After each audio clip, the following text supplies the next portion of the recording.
Check it out, all you folks afraid of finances. We're about to tackle that budget you've been putting off.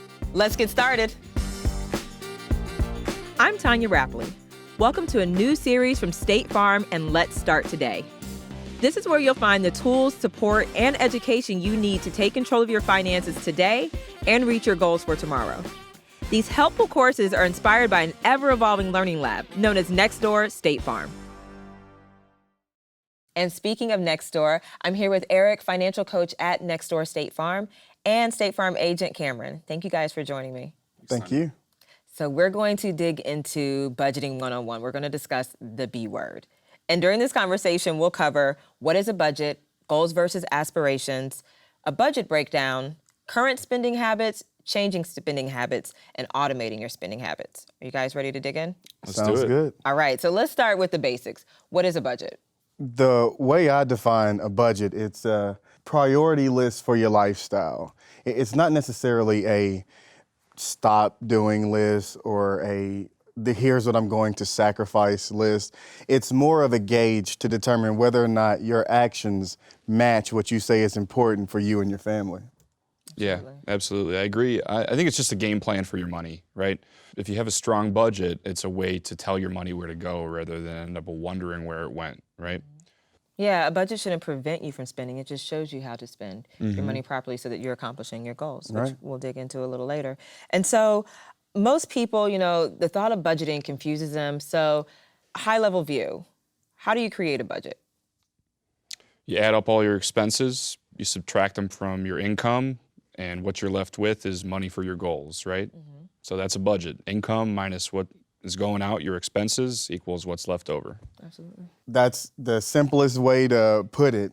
When you say how do you create a budget, I'd probably work backwards into it. Start with what my goals are, what do I want to accomplish, and let that be my priority list, and then apply, what Eric is saying about your expenses and your income. Yeah, definitely. And you guys work with people every day, and I'm sure that you see quite a few challenges and barriers to people living within their budget. So what are a few obstacles that you think people face when it comes to budgeting? One of the first things I hear is, let's review my budget. And I say, okay, let's start with your goals and what you want to accomplish. And they say, okay, Cameron, I don't want to do all that. I'll get to that later on tonight. I just want to get to categorizing and looking at my expenses and then, allocating money. That's one of the challenges. You can't skip, setting your goals, whether you're 1 year, 2 year, 3 year, whatever they are. Setting your goals is creating a budget.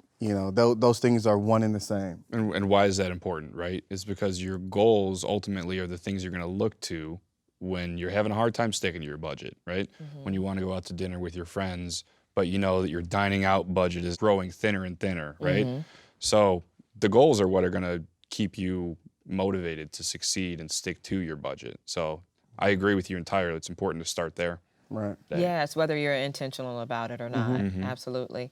It's kind of like the bucket of water, It's like you're filling up a bucket of water. I know we were talking about it earlier, and you had such a great analogy for it. Yeah, totally. Think about you've got this bucket, and when you make money, you've got income. That's the water that fills up the bucket, right?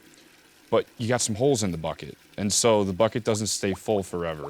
The water starts to leak out, right? So what do most people think to do when that happens? They think, I need to pour more water in the bucket, right? I need to make more money. Right. Well, that's an option, but another way to think about it is try plugging up some holes in the bucket, right?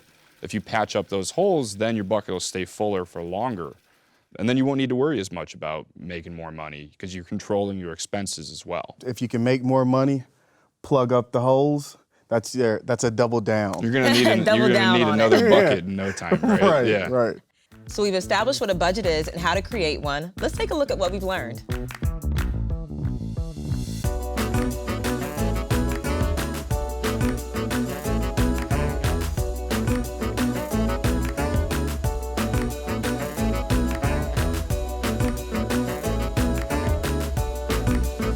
Make sure you check out all of our other courses where you'll find tools, support, and education. See you next time.